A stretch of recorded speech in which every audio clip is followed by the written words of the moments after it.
आज इस वीडियो के माध्यम से मैं आप लोगों को प्रधानमंत्री आदर्श ग्राम योजना की महत्वपूर्ण जानकारी देने की कोशिश करूंगा, क्योंकि आप लोगों को मालूम है कि सामाजिक न्याय एवं अधिकारिता विभाग की प्रधानमंत्री आदर्श ग्राम योजना के तहत आपकी पंचायत को चुना गया है।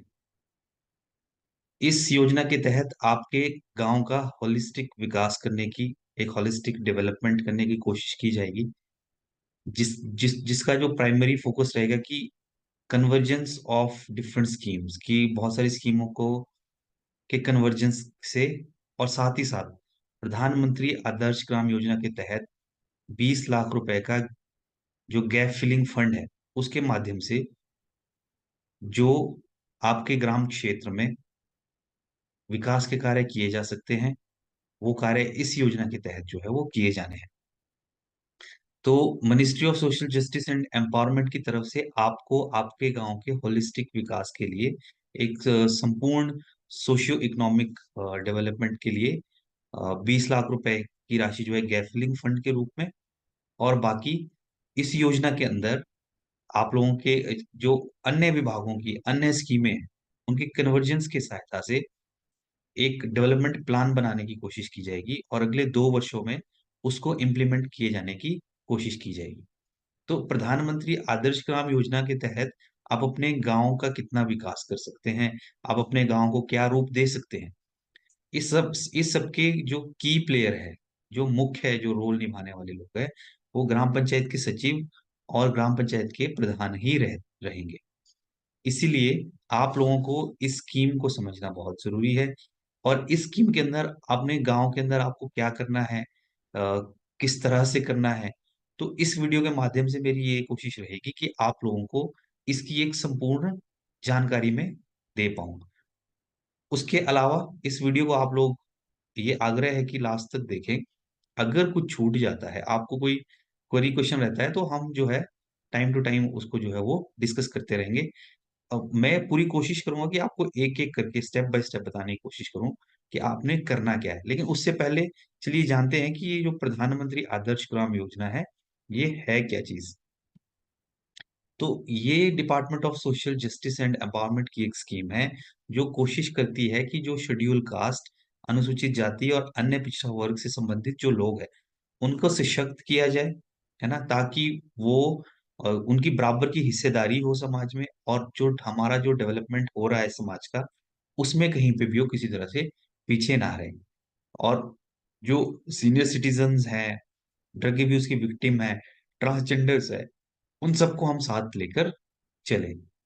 धीरे धीरे आपको समझ आएगा स्कीम में आगे आगे कि किस तरह से हम जो है ये गोल जो है वो, ये ऑब्जेक्टिव, ये विजन जो है वो हम अचीव कर सकते हैं। नेक्स्ट पे चलते हैं। तो एक थोड़ा सा बैकग्राउंड देख लेते हैं कि 2011 की जो भारत की जनगणना हुई है, उसमें कुल आबादी का 16.6% जो है अनुसूचित जाति आबादी जो है उसमें पाई गई है। ठीक है।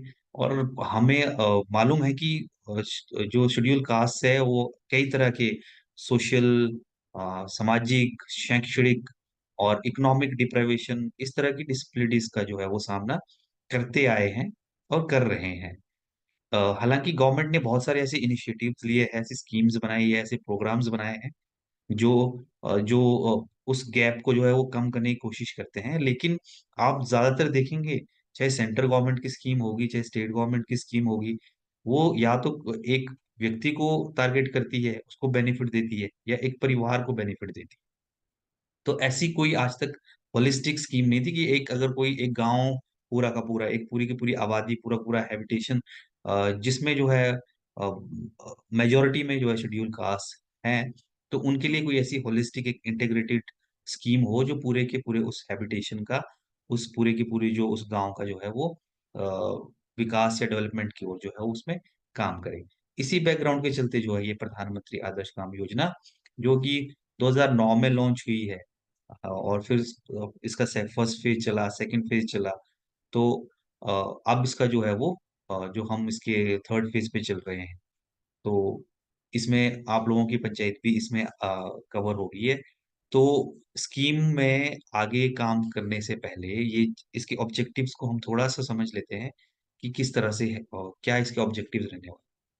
पहला तो है कि इंफ्रास्ट्रक्चर, एडिक्वेट इंफ्रास्ट्रक्चर की संपूर्ण जो है इंफ्रास्ट्रक्चर हमारे गांव के अंदर उपलब्ध हो, हम उसको जो है डेवलप करें और उसको जो है मेंटेन करने की कोशिश करें।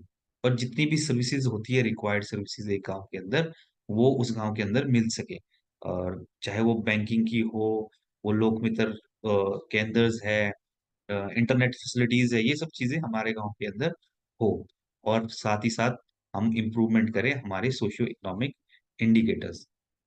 अब ये वाला जो पॉइंट है, ये समझना आप लोगों के लिए बहुत जरूरी है कि इस स्कीम के अंदर जो है वो 50 सोशियो इकोनॉमिक इंडिकेटर्स आइडेंटिफाई किए गए हैं, जिनको कि 10 क्रिटिकल डोमेन्स में डिवाइड किया गया है। और ये वो डोमेन्स हैं जिसमें शुरू में, जैसे स्कीम हम अभी शुरू करने वाले हैं, मैं आगे आपको बताऊंगा कि कैसे इसको करना है। इन्हीं 10 डोमेन्स और इन्हीं 50 सोशियो इकोनॉमिक इंडिकेटर्स को फोकस करना है।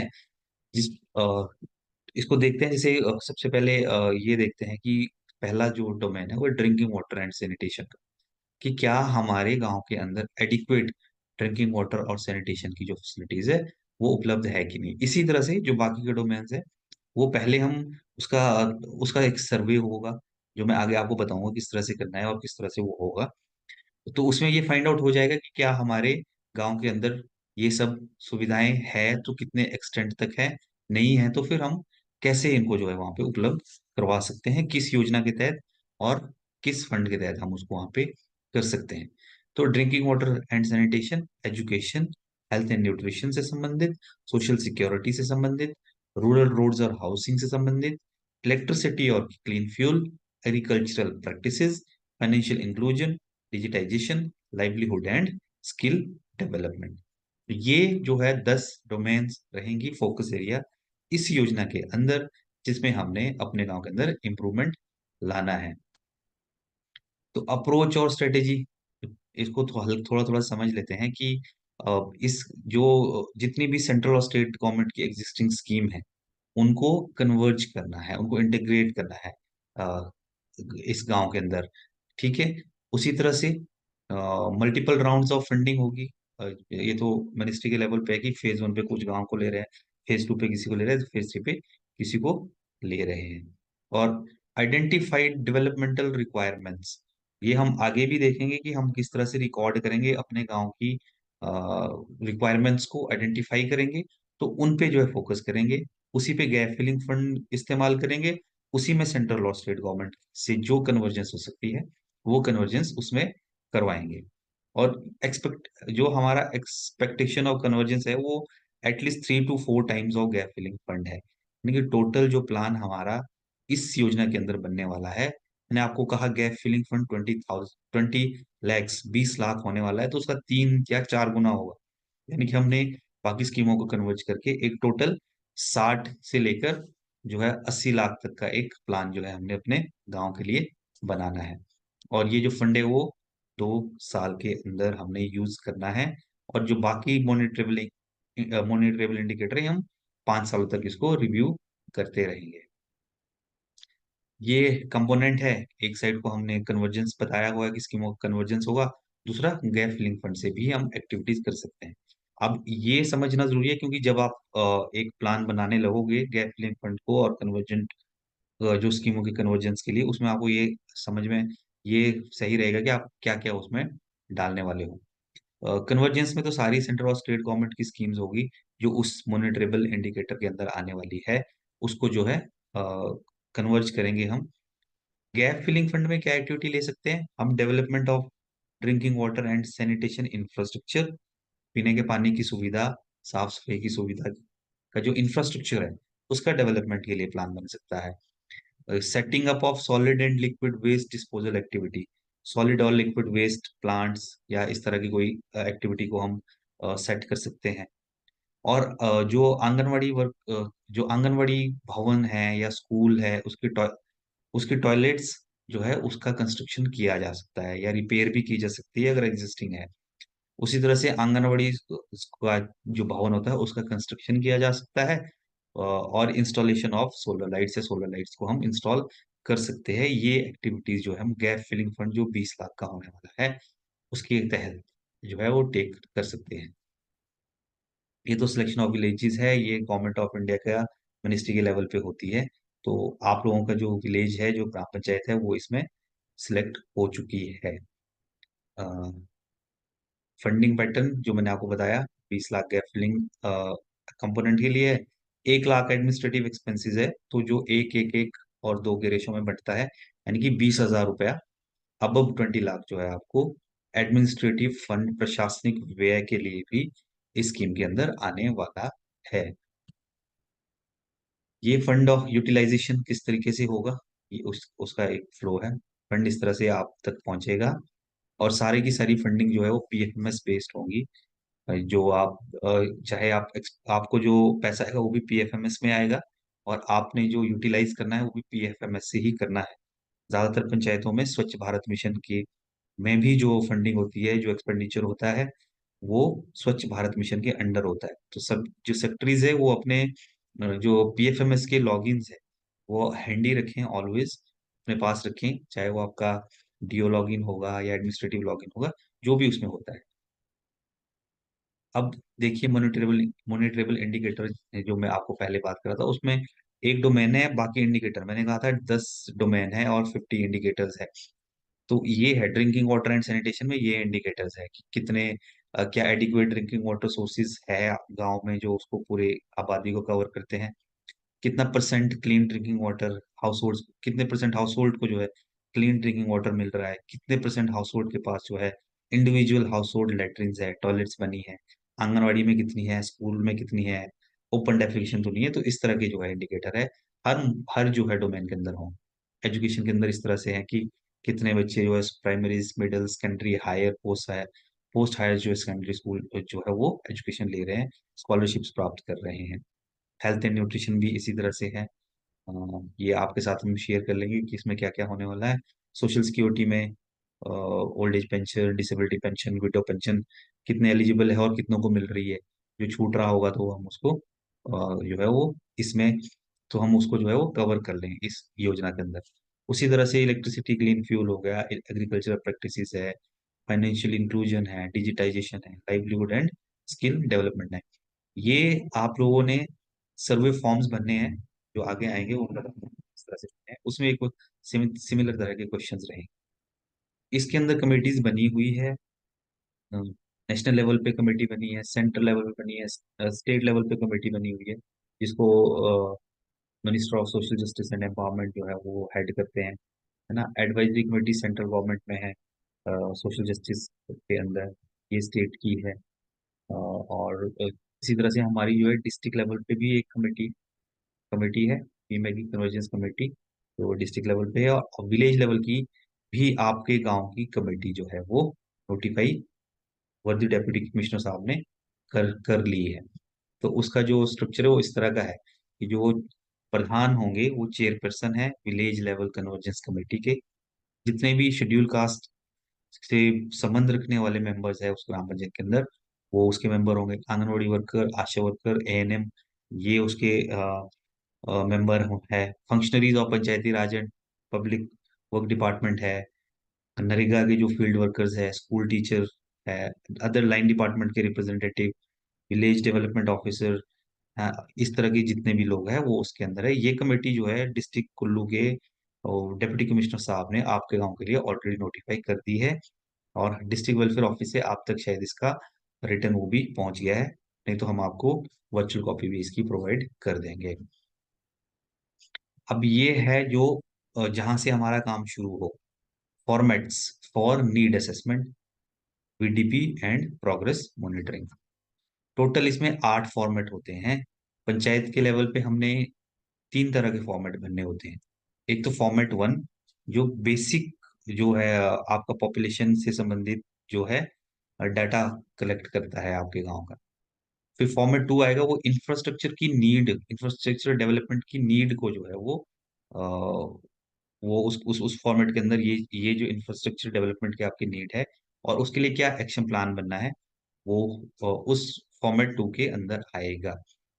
फॉर्मेट 3A, ये हाउस होल्ड, हर हाउस होल्ड का भरा जाएगा जो एक बेनिफिशियरी ओरिएंटेड होगा। इसमें ऐसे क्वेश्चंस होंगे कि कोई एक हाउस होल्ड, आपके पास सपोज एक गांव के अंदर 200 जो है हाउस होल्ड है, तो उन सबके, उन 200 घरों के लिए आपको फॉर्मेट 3A भरना होगा, और जिसमें उस हाउस होल्ड की क्या जरूरतें हैं, जो हमारे 10 डोमेन्स है उसके अंदर वो कैप्चर होंगी, क्या प्रोवाइड हो चुका है, क्या प्रोवाइड किया जाना है, वो उसके अंदर कैप्चर की जाएगी। ये 3 फॉर्मेट आपने याद रखने हैं, फॉर्मेट 1, फॉर्मेट 2 और फॉर्मेट 3, कि इमीडिएटली जो है विद इन अगले जो है 2-3 दिनों के अंदर ही आप जो है VLCC जो हमारी है, विलेज लेवल कन्वर्जेंस कमेटी, उसकी मीटिंग करवा लें, जिसमें कि जिसको कि चेयरपर्सन होंगे प्रधान, और सेक्रेटरी उसके मेंबर सेक्रेटरी होंगे।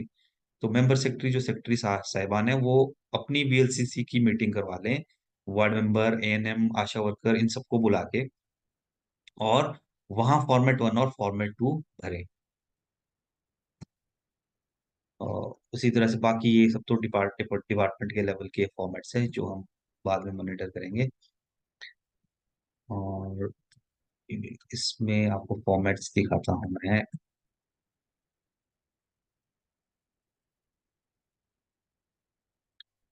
ये फॉर्मेट 1 क्या कैप्चर करता है? डेमोग्राफिक इंफॉर्मेशन, यानी कि लोगों की जानकारी, कितने हैं लोग, LGD कोड क्या है, GPS कोऑर्डिनेट क्या है, कितने हाउस होल्ड जो है सर्वे किए जाने हैं, और किस पीरियड में ये सर्वे हमने किया है, और इसमें पी मैगी की जो कन्वर्जेंस कमेटी है उसकी डिटेल्स भी आएंगी। ये इस तरह से दिखेगा आपका फॉर्मेट। ये आपको हम एक कॉपी प्रोवाइड करेंगे। ये फॉर्मेट 1 जो है इस तरह से दिखेगा, विलेज डाटा, इसमें विलेज, उसका gram panchayat, block, district, state, population कितनी है, ऐसी पॉपुलेशन कितनी है, नंबर ऑफ हाउस होल्ड कितने हैं, और कितने नंबर ऑफ हाउस होल्ड का जो है सर्वे करना है और किस पीरियड में करना है। और आगे आप देख रहे होंगे 3 जहाँ पे लिखा हुआ है वहां पे detail of village P Maggi convergence committee है, इसमें नाम, मोबाइल नंबर, एड्रेस और ये सब चीजें कैप्चर होनी है। फिर आता है फॉर्मेट 2। ये फॉर्मेट 2 है जो आपका एक्शन प्लान बनाएगा इंफ्रास्ट्रक्चर डेवलपमेंट का।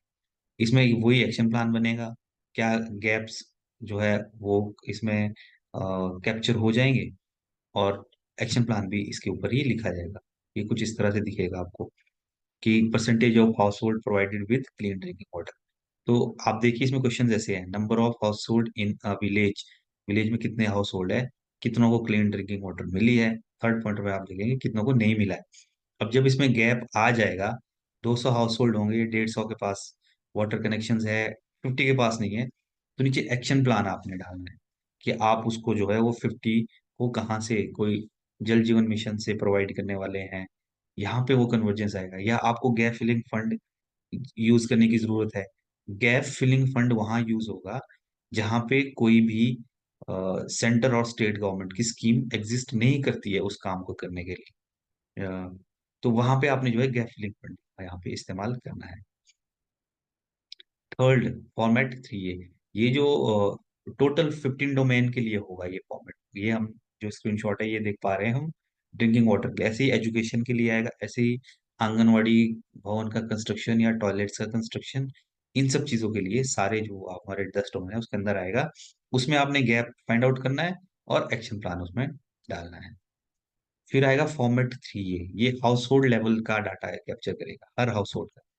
इसमें देखिए आप, जिस नंबर 1 पे है category SC ST and others, आप जिस हाउस होल्ड का डाटा भरने वाले हो, वो जो हाउस होल्ड है, वो जो परिवार है, वो किस कैटेगरी को बिलोंग करता है वो यहाँ मेंशन करेंगे। फिर उसका house number, head of the house hold का नाम, और कितने लोग उस हाउस होल्ड में रहते हैं। ठीक है। और उसके बाद सारे डोमेन चलेंगे उसमें से, डोमेन 1, डोमेन 2, डोमेन 3। जैसे फॉर एग्जाम्पल इसमें डोमेन 2 लिखा हुआ है एजुकेशन, तो ये पहला क्वेश्चन है कि total number of children in the house hold कितने हैं। सपोज 5 है तो 5 लिख दिया। 6 से 10 तक कितने स्कूल जाते हैं। 5 में से यदि अगर 4 ही जाते होंगे, एक आउट ऑफ स्कूल होगा, तो फिर उसको आगे एक्शन प्लान में डालेंगे। 6 में से 6 जाएंगे तो कोई गैप हो, ये आपको शो नहीं करेगा वहां पे। फॉर्मेट 3 भी ये डिपार्टमेंट के लेवल का रहेगा। और ये फॉर्मेट 4, ये आप लोग जब एक बार आपका एक्शन प्लान बन जाएगा तो उसका प्रोग्रेस रिपोर्ट इसके ऊपर डालेंगे, कि आपने एक सपोज एक वाटर वाटर स्टोरेज टैंक बनाने का एक्शन प्लान डाला था, जिसके लिए आपने 5 लाख रुपए फंड जो है वहां पे यूज करने की बात हुई है। तो उसका प्रोग्रेस जो है इसके ऊपर फॉर्मेट 4 के ऊपर कैप्चर होगा, जो आप लोग हमें भेजेंगे, मंथली भेजेंगे। जैसे ही आपका, पहले तो आपका स्टार्ट होता था, तो उस काम को स्टार्ट करने का कि इस डेट को ये स्टार्ट हुआ है प्रोग्राम, ये वर्क, और जब कंप्लीट हो जाएगा इस पे ये कंप्लीट हुआ है, कितना फंड इसको अलॉट हुआ था, कितना इसमें एक्सपेंडिचर हुआ था, इस फॉर्मेट 4 से वो सारा स्टेटस आ जाएगा। और उसी से जो है आपको आगे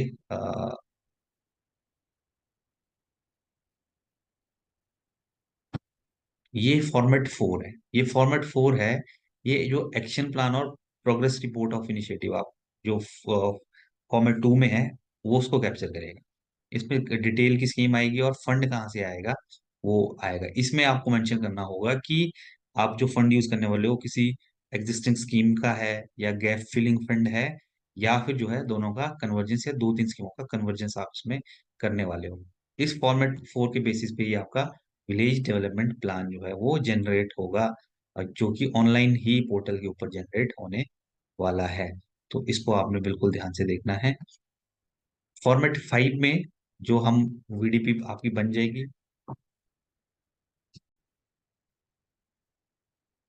जो वीडीपी बनी होगी उसका प्रोग्रेस इस फॉर्मेट 5 के ऊपर जो है वो कैप्चर किया जाएगा। फॉर्मेट 5 इस तरह का दिखेगा। और ये फॉर्मेट 6 है। इसमें देखेंगे आप, हर डोमेन के अगेंस्ट एक स्कोरिंग सिस्टम दिया गया है, जिसमें आप, जिसमें जो है अगर किसी चीज को आप 100% अचीव करते हो तो 2 पॉइंट्स मिलते हैं, 2 स्कोर मिलता है। और किसी को अगर 0 होता है तो 0 मिलता है, या कुछ में 50 और 75 के बीच में 1 नंबर भी मिलता है। इसमें आपके पूरे के पूरे विलेज का जो फॉर्मेट 1, फॉर्मेट 2 और फॉर्मेट 3 भरने के बाद जो स्कोर बनेगा वो इसमें आएगा। यदि स्कोर जो है 80 से ऊपर रहेगा, तब आपके गांव को जो है वो आदर्श डिक्लेयर किया जाएगा, वो एक आदर्श ग्राम घोषित हो जाएगा। यदि स्कोर कम होगा तो हमें जो गैप होंगे इसमें, जो फॉर्मेट 2 और फॉर्मेट 3 में गैप हमें मिलेंगे, जब हम उस काम को पूरा करेंगे और फॉर्मेट 5 पे हम उसको डालेंगे, तो वो आपको स्कोर मिलेगा और आप अपना स्कोर जो है अचीव कर सकते हो। तो हमारा टारगेट है कि दो, तो जितना भी हमारा स्कोर हमारे फॉर्मेट 1, 2 और 3 के बाद आने वाला है, उसको अगले 2 सालों में 100 तक लेके जाना है। तो ये था स्कीम का इंट्रोडक्शन। तो अभी आप लोगों से आग्रह है कि अगले 2-3 दिनों में आप विलेज लेवल कन्वर्जेंस कमेटी की मीटिंग करवा लीजिए। मैं व्हाट्सएप ग्रुप्स में और सेक्रेटरीज को इंडिविजुअली भी, जो हमारा फॉर्मेट 1 और 2 और 3A है, वो भेज दूंगा। तो आप वो फॉर्मेट 1, 2 और 3A, वन टू फॉर्मेट 1 और फॉर्मेट 2 सिंगल सिंगल भरे जाएंगे, और फॉर्मेट जो 3A है वो हर हाउस होल्ड का भरा जाएगा।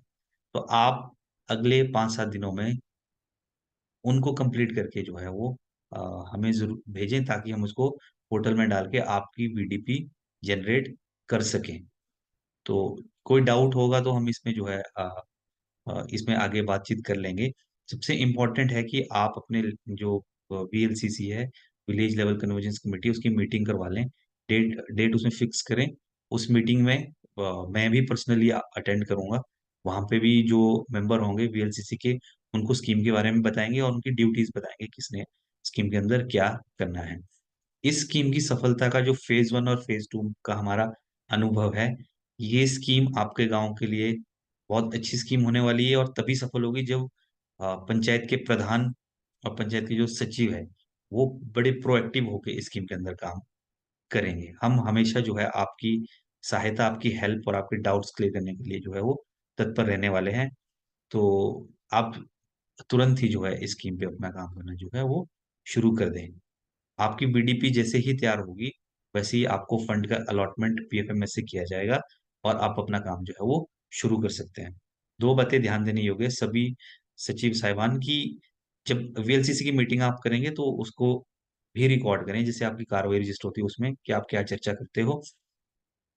और साथ ही साथ जो है उस मीटिंग का प्रस्ताव भी हमें भेजें कि इस दिन को हमारा जो विलेज लेवल कन्वर्जेंस कमेटी की मीटिंग हुई है, और उन्होंने कौन कौन से इंफ्रास्ट्रक्चर जो स्कीम है, एक्शन प्लान है, वो सजेस्ट किए हैं फॉर्मेट 2 के गैप के आधार पर। तो बहुत बहुत धन्यवाद। अ, आप इस स्कीम को एक सफल स्कीम बनाएं, और हमारा जो गांव है, हमारा ब्लॉक जो है, ये नंबर 1 पे आए, यही आशा करते हैं। धन्यवाद।